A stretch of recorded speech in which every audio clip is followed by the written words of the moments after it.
Hey everybody! Hello. This is Claudia, and I'm here with psychotherapist Dee Gardner. And yes, let me tag you really quick. And we were talking last week about narcissism, so I'm just going to stay online a little bit to let everybody get online and stuff like that. Let's see, the light is very interesting here. So bear with us while we get this adjusted. And hi Fabiana, hi Ted, how are you? So this is Dee Gardner. She's a psychotherapist with Gardner Consulting Services, and she and I have worked together over the years referring clients back and forth. And what we found was, Dee does all the conscious processing as a psychotherapist, and she'll send them to me as a hypnotist to help back up what she's doing with people on a conscious level. Hi, Donna. And I'll help reinforce that on a subconscious level using hypnosis. And so we've done it's been really effective with the clients that we work together over the years. But Dee specializes specifically on trauma and addictions. And what she has found over the last couple of years is an increasing number of people where narcissism shows up. Mm-hmm. So could you tell a little bit about that while we're waiting for the rest of everyone to come on online? Well, first of all, I have a book, and I put all of this in a book because it's been so profound to impacting the development, the self-improvement processes of my clients. So feel free to visit my website. I'll put a plug in there, www.thecounselingservice.com, and you could get a copy of my book. But what I noticed is that there were this group of people that would work on themselves, and they would become. And I'll help. They would work on themselves. They would do assignments. They would sometimes even be single for a while they work on themselves to improve themselves so they can make better choices and have better relationships. And then all of a sudden, I would notice they would come through the door, and it's as if none of that happened, and I feel like they're crawling through the door, and it's as if they don't have any insight, any awareness, and they're in so much pain. So it's like, okay, what happened to all this empowerment you had just 2 weeks ago? And now it's as if it's all gotten wiped away. And then I start hearing the N-word. Right. I start hearing this N-word over and over and over again. I started noticing some patterns, and that N-word is narcissism. Right. And then they would say narcissist here and narcissist there and narcissist here. And then I started looking into it, and then I noticed that it is an issue all on its own. Narcissistic abuse, narcissism, and the impact that narcissism has had on people around them, the narcissist has had on people around them, that is an issue all by itself that deserves its own protocol for treatment or for therapy. And so that transformed my business. So, did that answer your question? That did. That's kind of how you got into narcissism. That's how I got into it. And started exploring that further. Mm-hmm. And then as we've worked together, mm-hmm. a lot of the things that narcissistic abuse, I guess victims, I guess that's the best way of looking mm-hmm. at it. A lot of the things that they have a lot to do with confidence mm-hmm. and being able to face this and look forward. And we were talking about that in last week's live stream. Would you mind going over a couple of mm-hmm. of the top traits mm-hmm. of what a narcissistic abuse victim looks like?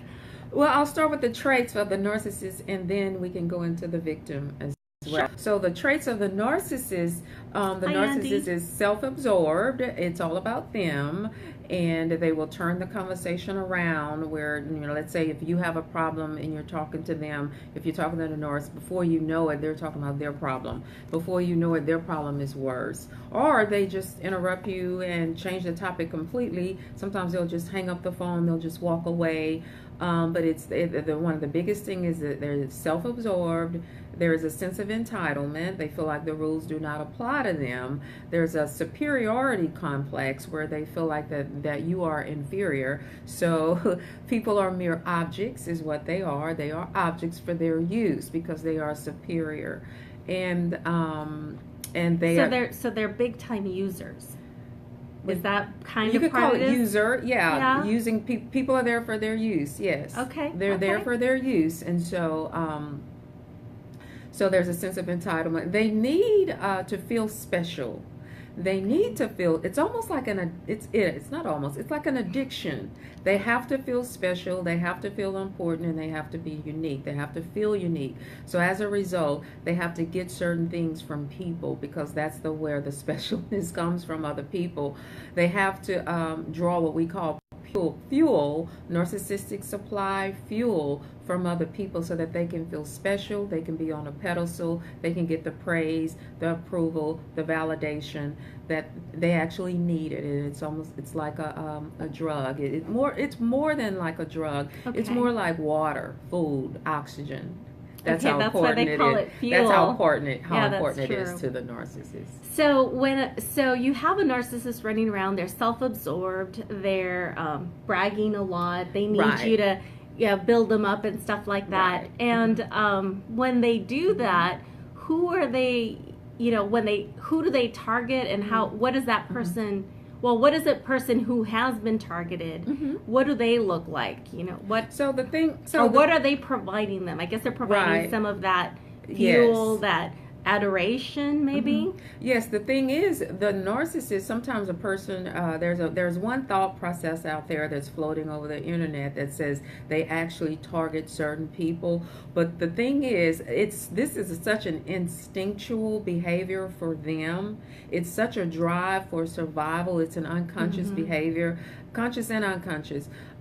It's a need for them. So anybody that can provide them what they need to survive, so to speak, this is survival for them, is who they're going to target. It just so happens there's this group of people that are prime targets that have plenty and then some fuel to give them. And one word for it is empaths. It can be anybody, but the primary person that we see much of the time, are empaths. Then empath is that person that is very, very empathetic. They're, I call it malignantly empathetic. Wow, okay. Where they look at the bright side in things. Nothing wrong with being optimistic, but when it's causing us to overlook some very destructive, painful experiences and minimize experiences, then it is a problem. So here's a couple of signs of narcissistic abuse, or a person that has been impacted by this. They're exceptionally empathetic. So that's one of those people who, I'm giving them the benefit of the doubt, and then you give them the benefit of the doubt again. So what's an example of that? Or maybe they don't notice it. Maybe they don't know. If they can see the hurt person inside of this person that's being rude, mean, selfish, self-absorbed, self-centered. They can see, no matter what that person says or does, it's like, I can see the good person inside. Or let's say this person, you've been in a romantic relationship, and early on the person was amazing, which they usually are. Right. The person was perfect. There are lots of charisma at the beginning by the narcissist.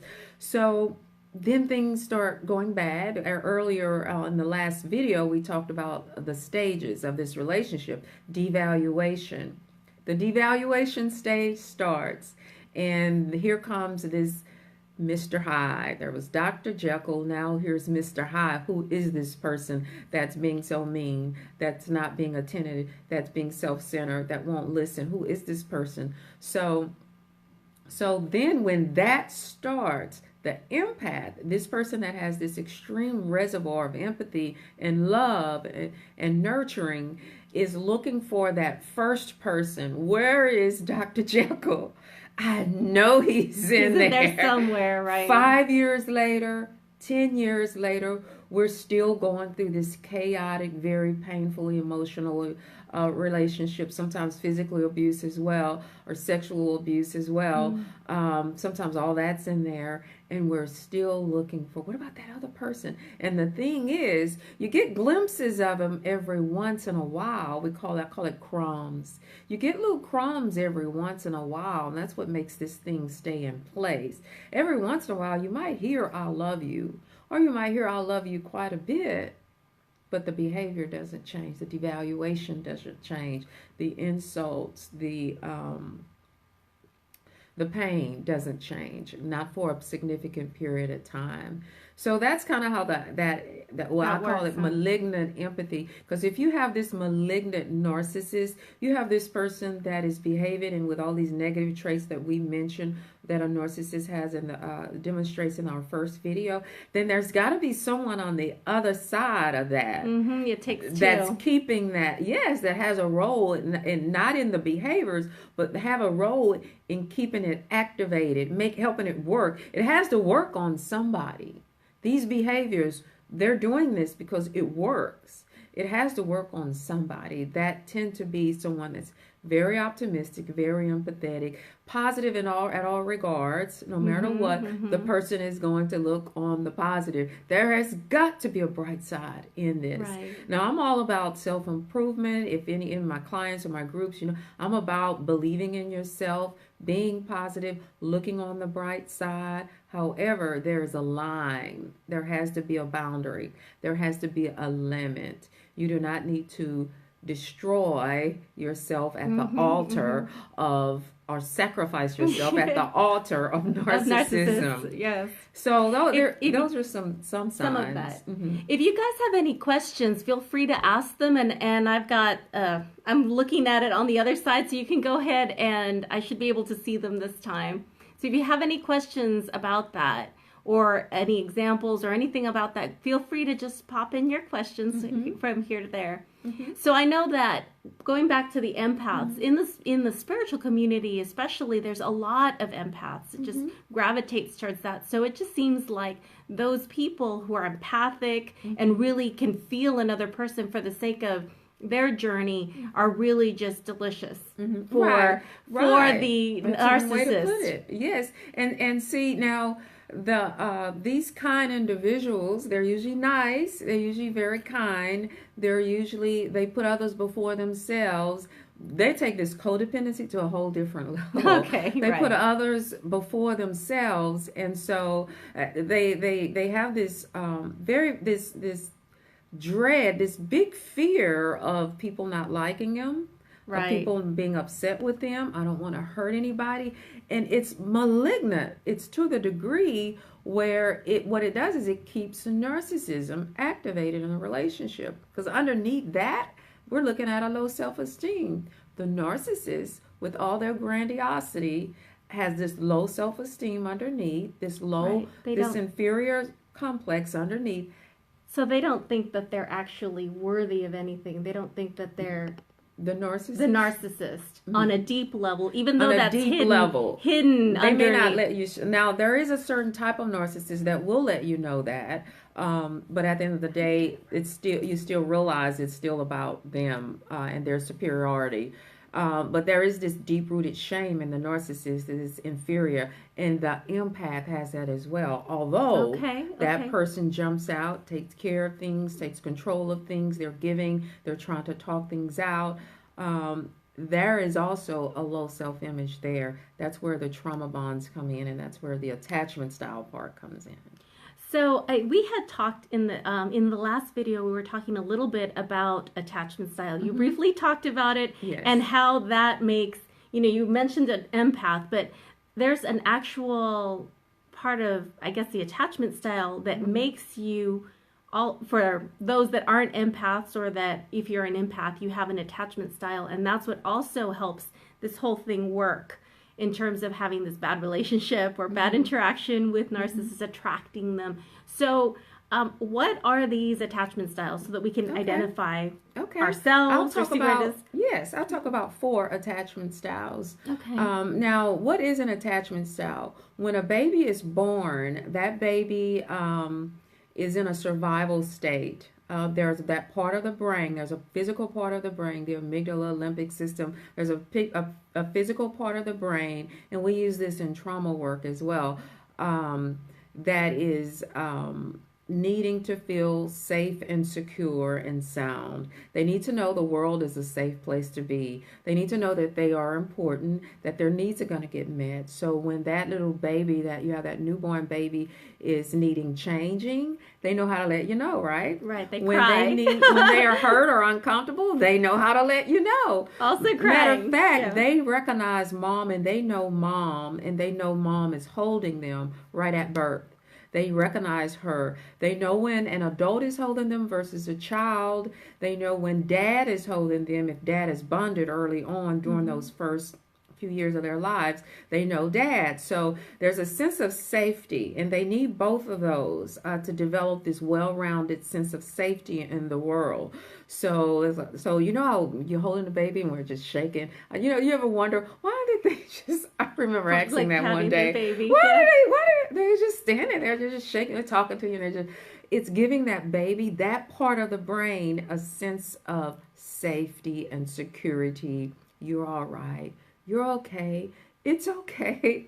All is well. All is well in the world. Mommy or daddy are here. Okay. That system is being developed up until the age of 3, and then it's done.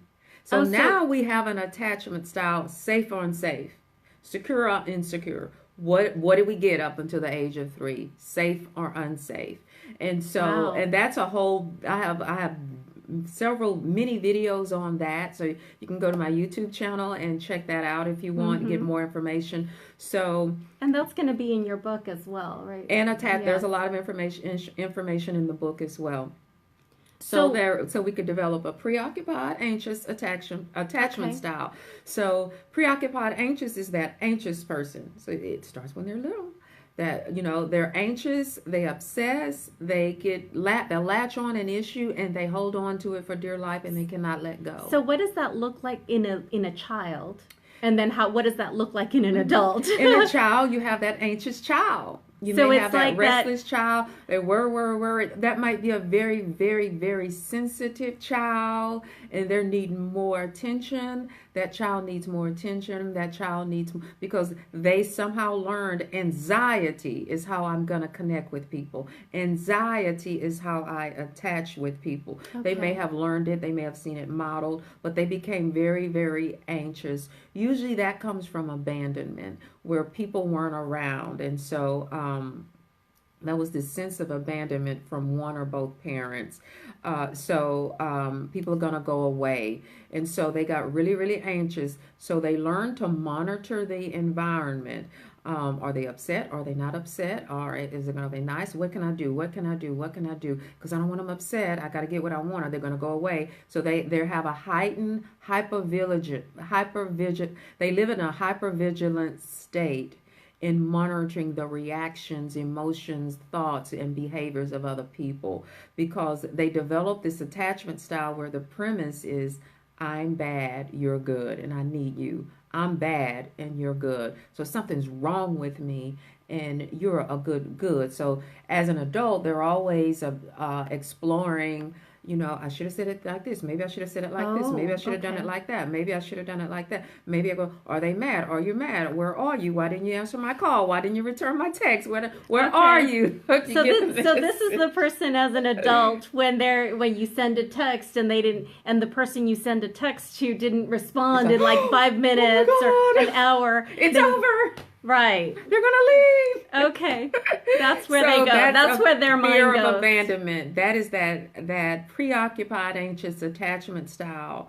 The fearful avoidant is another attachment style. So that's the second one. That's my most viewed video. I look back at that video and I say, why are people gravitating to that one? That one and the last one, dismissive avoidant. That video is about how their premise is, come close, go away. Come close, go away. That, so a lot of mixed signals. Yes, lots of mixed. I want you to know me, but this is an avoidant. The way this person shows up in the world is avoid. As a child, that child learned, I'm on my own. If it's going to happen, it's going to be up to me. If mom left the room or mom left, they didn't even cry. They didn't even notice it. They didn't even care. There was no attachment. Or if they did cry and they noticed it, mom comes back, they can't calm down either. Okay, so that's what that looks like in a child. And a child. Or a baby. In Yeah, a child. toddler. Yes, I want you to be close to me, but you're not going to be that close to me because being close hurts. You're just going to go away. Again, you're just going to hurt me again. So as an adult, there are these strategies where, let's say the person's going to date. They're going to be charismatic. They're going to turn on the charm. They want a relationship. So that person is going to be very, very exciting at the beginning. And then... So do they lavish a bunch of attention onto a person? Praise, you name it. Okay. So they're very seductive. Very seductive. In the beginning. In the beginning, and then something happens. Now, the thing is, this might more than likely, they may connect either with another fearful avoidant or with a preoccupied attachment person. Okay. So now they're beginning to pull back. And first, so it's they don't want to be vulnerable. They want a relationship, but they're not going to be close and intimate and vulnerable and open and honest. So they may start what I call distancing strategies. It could be alcohol, drugs, some other addiction. It could be work. It could be exercise. But they're very involved and busy in something else, more so than the relationship. Their attention is going and their energy is flowing outside of the relationship rather than inside toward the other person. So now you've got this person pulling back now.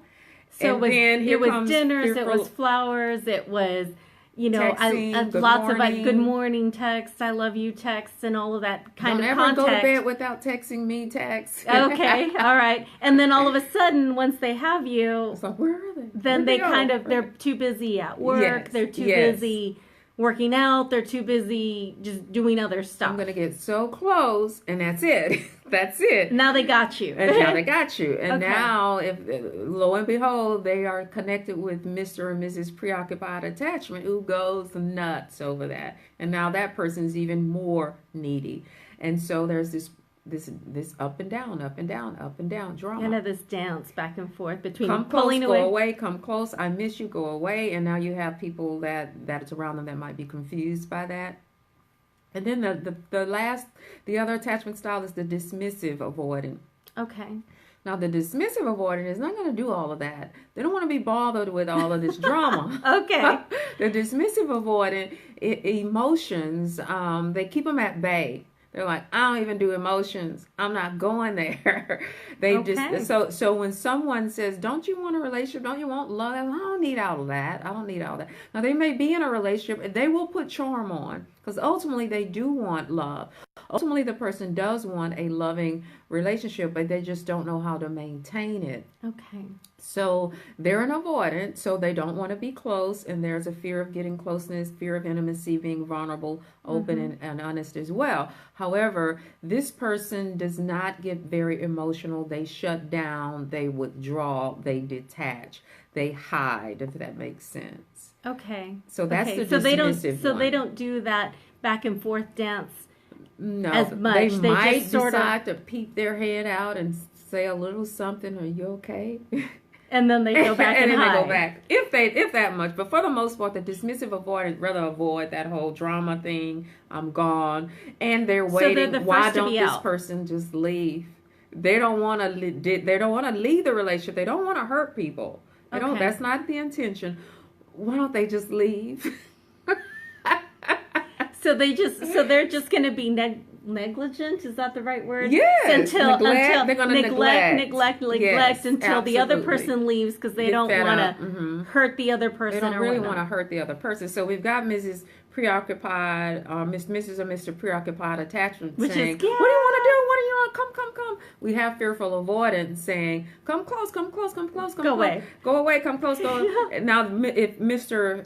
or Mrs. Fearful Avoidant connects with Mr. or Mrs. Dismissive Avoidant, now the Mr. and Fearful Avoidant looks like a preoccupied person because this dismissive avoidant is a way stronger avoidant than them. Okay. And so they're going to go into their anxious part, their come close part a whole lot more than they normally do because they've met their match, dismissive avoidant, the one that's just flat, whatever. Okay. Whatever. So then there's secure avoiding, which is what we all want and we all strive for. To be the secure attachment. Secure attachment. Yes, secure. The secure attachment style.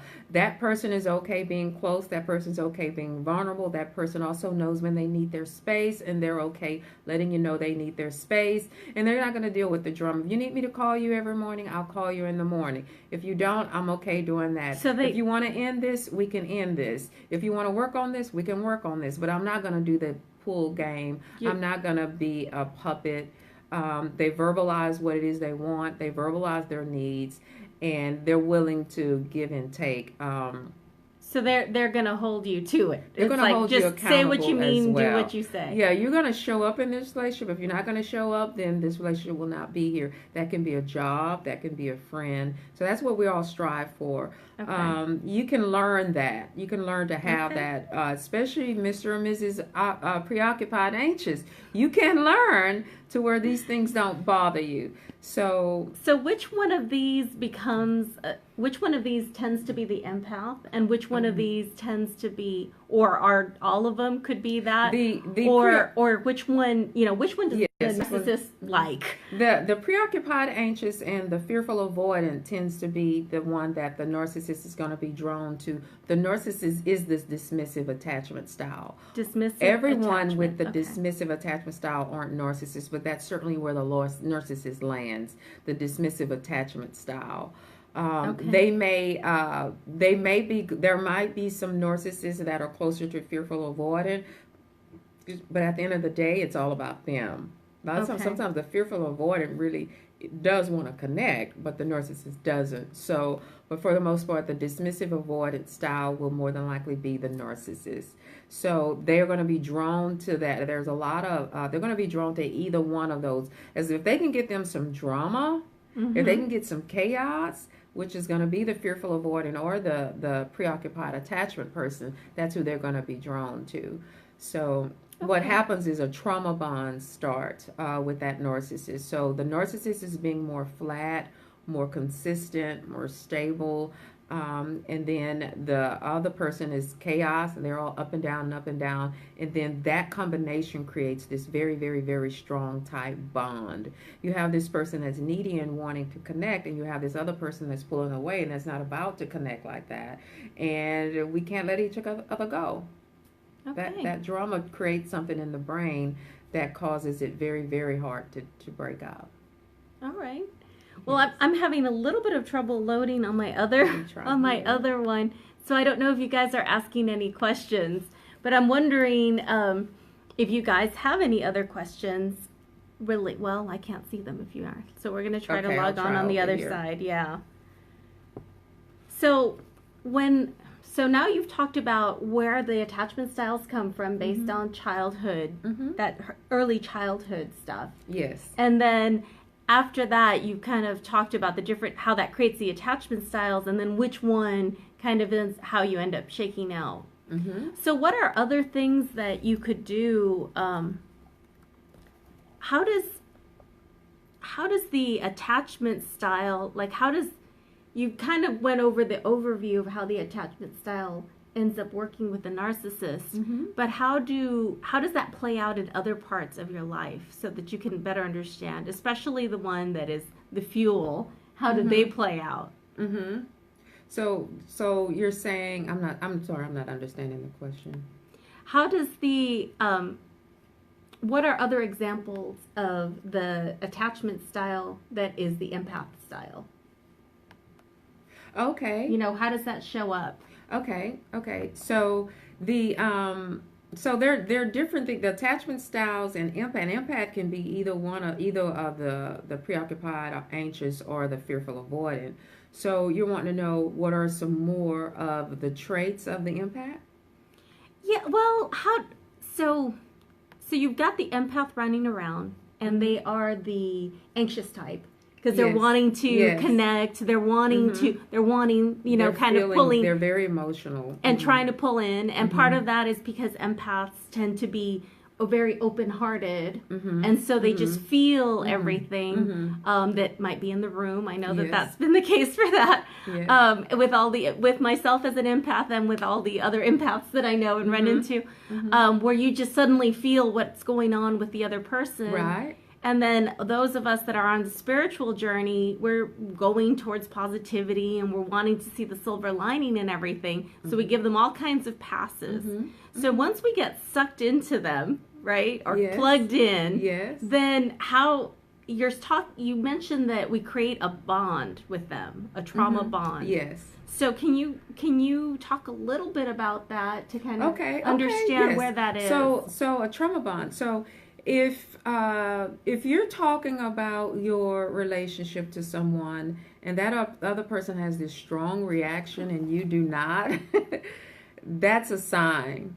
That's a sign of the trauma bond. If you are finding yourself excusing the other person over and over again, you're defending them maybe to other people, that's a sign of a trauma bond. If you feel stuck as if you have no way out in spite of going through all this pain over and over again and you come up with reasons to remain in it, that's a sign of a trauma bond. So is this like when you have a battered woman situation? It's very similar. It's Stockholm syndrome. It's where we fall in love with the very people that hurt us.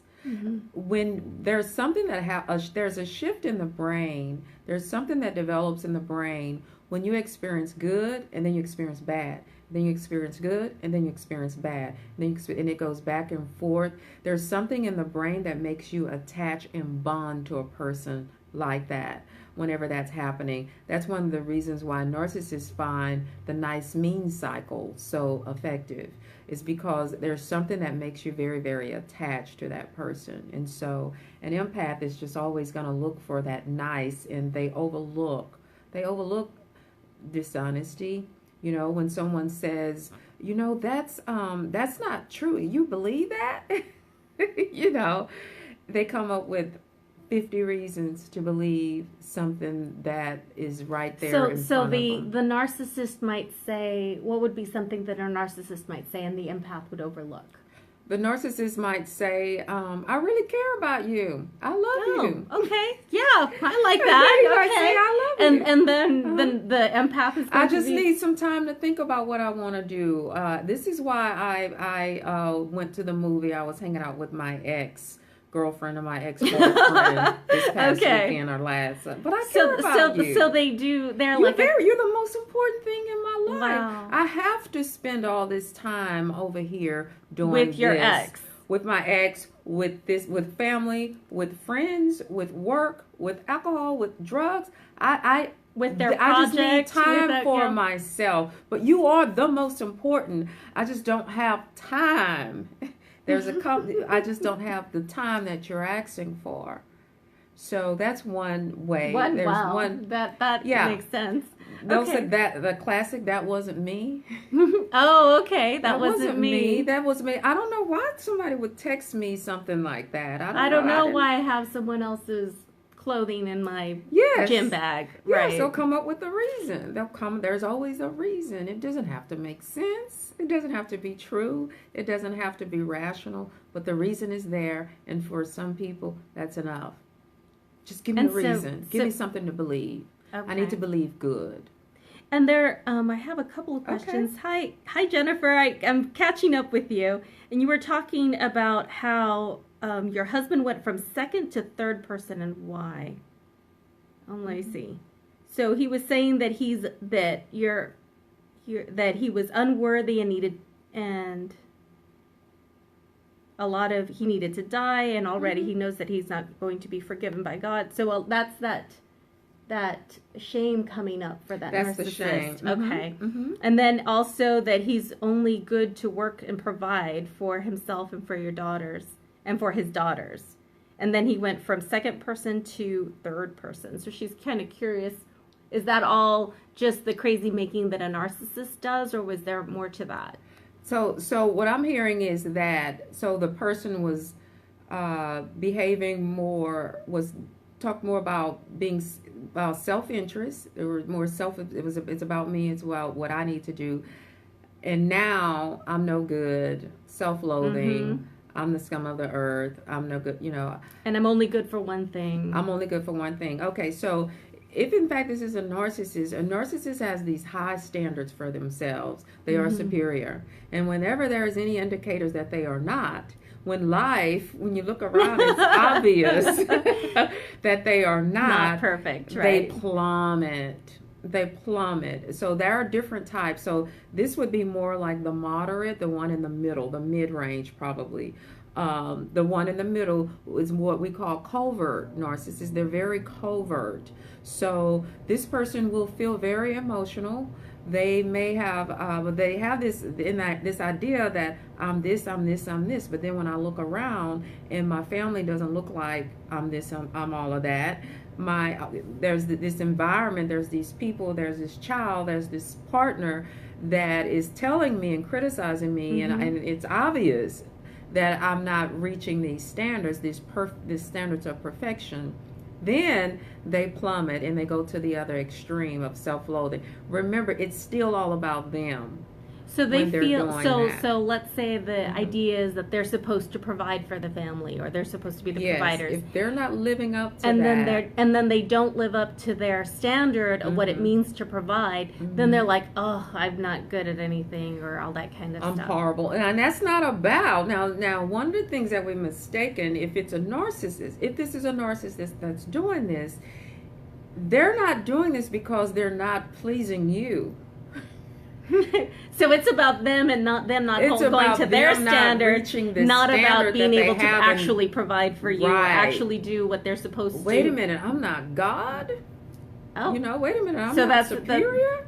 That's not okay. That's what the hurt is about, and the self-loathing is about. That false image, that we call it a false self.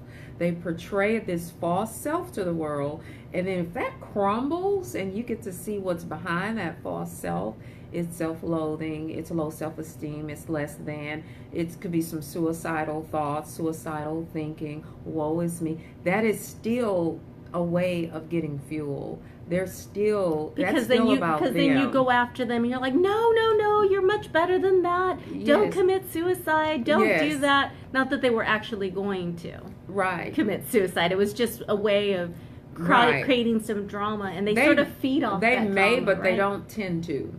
A narcissist may commit suicide usually when they're older. Okay. But they don't. Wait a minute, I'm not God. But they don't tend to, because they really do believe way too much of themselves to do something like that. However, they'll say it. I've had narcissists that have brought it up out of the blue. I've had. Brought what up out of the blue? I've had narcissists where when we were in a certain setting where there were other people around, maybe other family members, other therapists, they bring up, I'm suicidal. Oh, okay. Just out of the blue, I'm suicidal. So in other words, I need you all to be careful with me in this conversation because I'm suicidal. Because I'm sensitive. Only to learn later with their therapist, they're like, this person never said that or anything like that ever. And I've been seeing this person for a long time. I've never heard anything like that. It's never happened. So they say it in that setting. They say it in a setting to a way of protecting themselves, so you won't attack them. Don't attack me. Don't be mean to me. Don't hold me accountable. Oh, that's a big thing. Don't hold me accountable because I'm hurt. There's a fragile, they call it a vulnerable narcissist. I'm so fragile. I'm hurt. I need you to help me feel better, and I need you to be kind to me, and I need you to listen to me, and I need you to be there for me and take care of me because I'm so hurt and I'm so fragile. There's a narcissist that does that as well, the vulnerable narcissist. Okay. And emotional. There's a couple of questions that are coming up. Hi, Christopher. He's asking, does one have to have a narcissistic personality to go into politics? It helps. we were talking about that in our last video, where you were saying that narcissistic personality about just go and getting it, and they don't care about hurting people's feelings necessarily. Right. Works really well for politics as well as CEOs can have a lot of that in this society. Yes. We really groom that. Yes, that type of career really, narcissistic behaviors are really, really helpful because they have to make all types of decisions, and sometimes they have to make tough decisions that hurt people. So they have to make decisions. There's a lot of stepping on people, and there's this drive, and there's this hyper focus, this hyper vigilant focus on this one area, and they have to be willing to go through all lengths to do it, and they have to stand before this group of people and say whatever it is that they need to say to this group of people in order to get them on board. And that's the nature of pilot. Let me say, how many people can I get on board to make this thing happen? I will say or do whatever it is I need to say or do to make this thing happen. And this is this person's career. So to get elected or Not to pass this bill, it's or not to necessary. Certainly, many of them are not narcissists, but it's definitely a trait that is well rewarded in that particular career. Okay. Yes. Another question. Hi, Craig. Is narcissism inherited or learned, and can a narcissist be a good person by denying their Hyde, their Mr. Hyde? So Narcissists are made. They're not born like that. They learn like that. When I talk about attachment style, they learn through their environment. So I have a big section in my book on this, the narcissists, where how they get like that. How did this person get like this? The child may have not had, there are multiple things that could have happened. It could have been a parent where they were they were so enmeshed, they were so close to where the child didn't get to be an individual person. They could have had parents or a parent or caregiver that had the standards really, really high. You got to reach this bar way up here. So I know you're 9 years old, but I need you to respond to my work emails. I need you. You may be 7 years old, but you need to be the top in your class. You need to, you need to take care of your siblings. So the bar is set really, really high for them, and then this unrealistic bar, and so you have this child that I gotta do. I'm gonna get love if I do. Sometimes parents put the child on a pedestal. This is what happens more times than not. They dote on them, and they dote to their mesh, and they're so tight to the point of the child doesn't get to individuate. And so the child learns that that it is very important to please the parent, and it's even to the degree of survival. I need to please mom, or I need to please dad, and I need to be perfect. Perfection was not okay. Anything less than perfection is not okay. So the child learns to be a performer and get rewarded for it. They learn to not hurt. It's not okay to hurt. It's not okay to be, that means you're weak. It's not okay to cry if somebody passed away. That means you're weak. So that's where it comes from. They get put on an unrealistic pedestal. There might be several kids, and this one child is the golden child that can do no wrong. All the other kids are mistreated. This one child can do no wrong. So they develop this what we call false empowerment, where I control the world is at my fingertips, and rules do not apply to me. So that's another way that happens more times than not. So now you have this. I'm sorry. And there's other ways that a narcissist can be made, but they're all made. Because of this. They were not born like this. They were made. They were made to detach from feelings, detach from empathy. That is useless. It's just all about you. And so, what was the other part of the question? That was a good question. That was. And I know I didn't answer Can a narcissist be a good person by denying their Mr. Hyde? I know empathy cannot, the narcissist, the most that they can do is mimic behaviors. They cannot manufacture empathy. It takes a long time just to change their behaviors.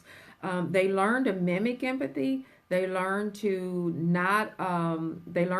okay, I'm supposed to be there when I get off of work. I'm supposed to look at her when she's talking. I'm supposed to say I'm sorry when she says I did something wrong. That's what they learn in therapy. If they go to therapy. If they go to therapy. But we all need to be off. It's important for us to be authentic to ourselves and who we are, or authentic to ourselves and real, genuine selves if we're going to connect with someone and be in a relationship. So we usually don't, when I'm doing therapy with the person, I tell them, you don't deny any part of yourself. You love all of who you are. And if a part of who you are is someone that you don't like, it's something that, some things going on that you don't like, and we all have that, then we look at that and we work on that. And the most that a narcissist is going to do is just to learn to change their behaviors. Yes, that's what they learn in recovery, is to just don't stop pissing folks off. Don't piss people off. Right. Respect people. But they're not going to feel empathy. I don't know if that, they're not going to feel this guilt that they hurt you. The guilt is about not living up to a certain standard, if that makes sense. Okay. So it's not about they hurt your feelings. It's about, there was a standard that I had. I'm supposed to be married. My wife is, or my husband is supposed to be happy or look happy, and so they're not meeting that standard, and now they go into therapy and they're like, okay, this is what I'm supposed to do, but it's not coming from a heart where they actually feel or actually do that. It's, in a way, it's just a flow diagram of behaviors where it's like, if then, if this, then this, if they say this, if they cry, then you should, what? Stuff. Then you should actually. I remember hearing you use a word once. It's like there are arrangements. They don't have relationships. They have arrangements. There's no such thing as a relationship. There's an arrangement. That's it. So the arrangement is, we live together as husband and wife, and when you cry, when I say mean things because I say mean things, and you cry, I'm going to stop and say whatever, like, oh, it looks like you're crying. I'm sorry, or something like that. Tell me about that. But they don't really, it's like they don't have that part of their brain that that did not develop. And you can't make that develop. So I'm hoping that answered the question. Yeah, Craig was asked, does the super ego, so they're kind of, it's like they're robots. Yes. Yeah, that would, okay. Yes. Also, how does the super ego affect narcissists and empaths? Their super ego isn't developed. It's not they don't developed have one much. at all. It's not developed like that. Their super ego kicks in when they don't live up to it's based on their belief. They have a belief system. Their belief system is that they are superior. That is very, very instinctual. They are superior. You can sit down and talk to your blue in the face and give them all the rational reasons why they're not superior, that we're equal. It doesn't matter. No, okay. It's just as important as breathing. They believe they're superior, that doesn't change no more than it changes that you need oxygen. Okay. So they have a super ego, but their super ego says, you criticized me. You're telling me I'm a bad person. Although deep down, I know I'm a bad person. But I'll be darned if you're going to cause me to feel those feelings. So I'm going to get you. Okay. And I've got It's a defense mechanism to avoid that radar from that super ego. Okay. And I've got, why does the child do this for the narcissist person, but not for the parent who's the empathic parent?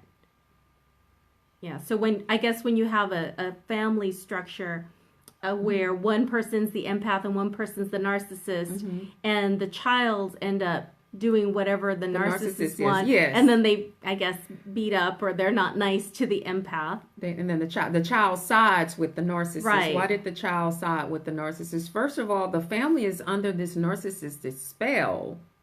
If the parent is an empath, that's what I mean when I say the empath is playing just of a role in this on the flip side of narcissism as the narcissist. So the child is in need of the empath to stand up. Okay. The child is in need for the empath to not have some of those traits that I talked about earlier and have boundaries. So the strongest one,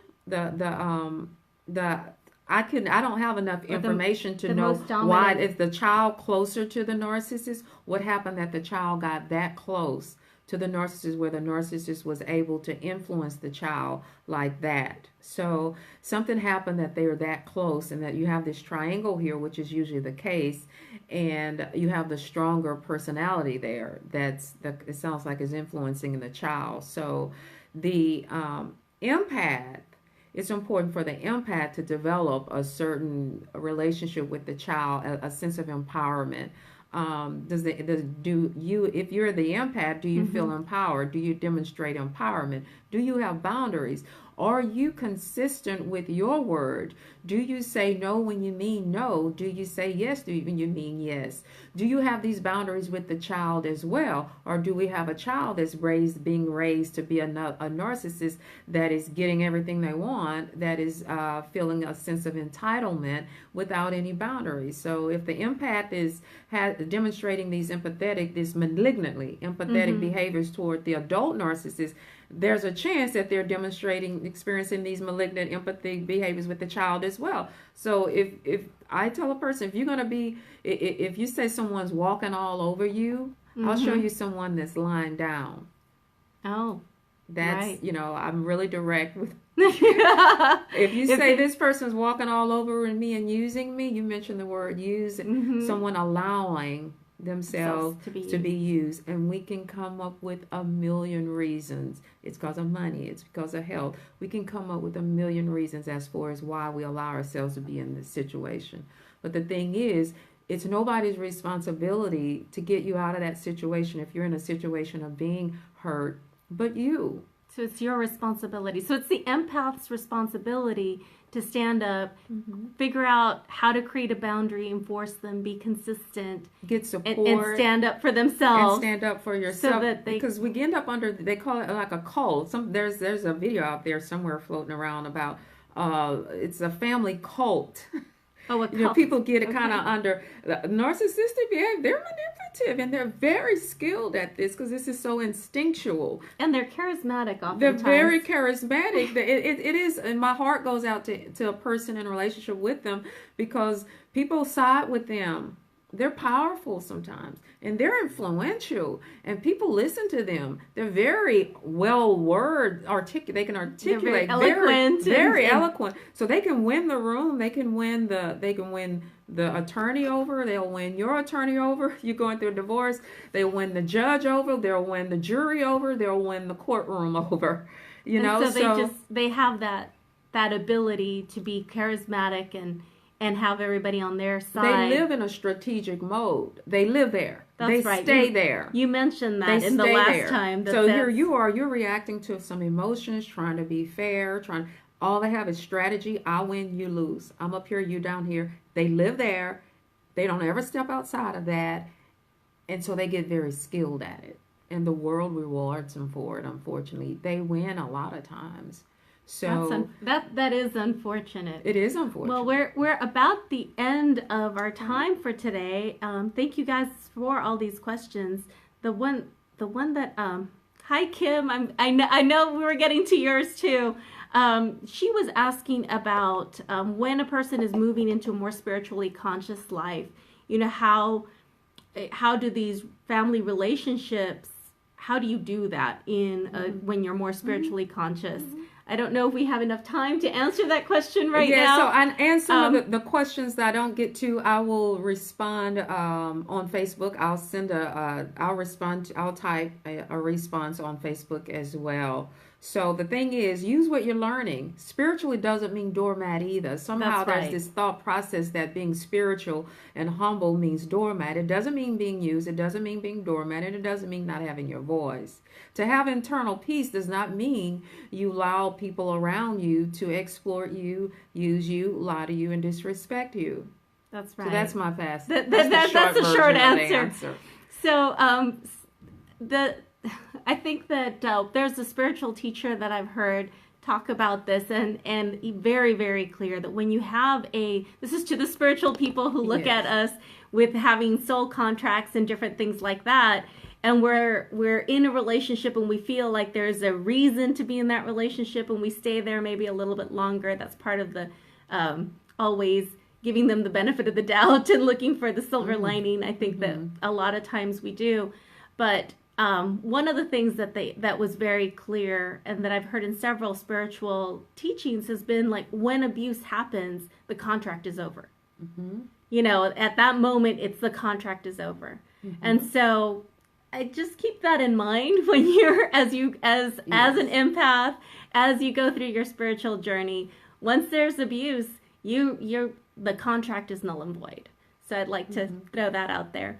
Now, we're about ending, and let's see, I think next week, this has gone really well, and I know that last time there was a question or a request for a video on boundaries, and we kind of touched about that in this one, on how that's a great tool that narcissistic, or empaths and the person who becomes the narcissistic fuel, you would be really helpful for them to have the boundaries to be able to stand up for themselves and no longer be attractive to the narcissist, so that they can move on with their life without damaging yours any more than they need to. Yes. So we'll be talking about that next week. So look for that. It'll probably be Thursday or Friday. We'll have to check on the time. So please look at that. And thank you so much for your comments and everything. If you want to work with us, feel free to reach out. D. Gardner. The website is thecounselingservice.com, and I will post a note on Facebook on this Facebook event as well. Thecounselingservice.com. I also have a narcissistic abuse support group on my business page, the Gardner Counseling Services Facebook business page. So if you're interested, if you're a narcissistic abuse survivor, you're welcome to join my group as well, where I provide an abundance of information, support, videos, etc. And then, of course, your book is coming out. Then my book, The Narcissistic Abuse Survival Kit. You can visit my website if you want to pre-purchase. Pre-order. Yeah, pre-purchase. And if you want to work with me on helping with the building up your self-esteem and finding your identity, finding your voice, and all of that support from the subconscious level, from a heart-centered level, feel free to reach out to me. You can instant message me and call me, or you can look at my website, and my website is www.claudiaautry.com. So talk to you soon. Bye-bye. And we will be in touch for next week. Thank you so much.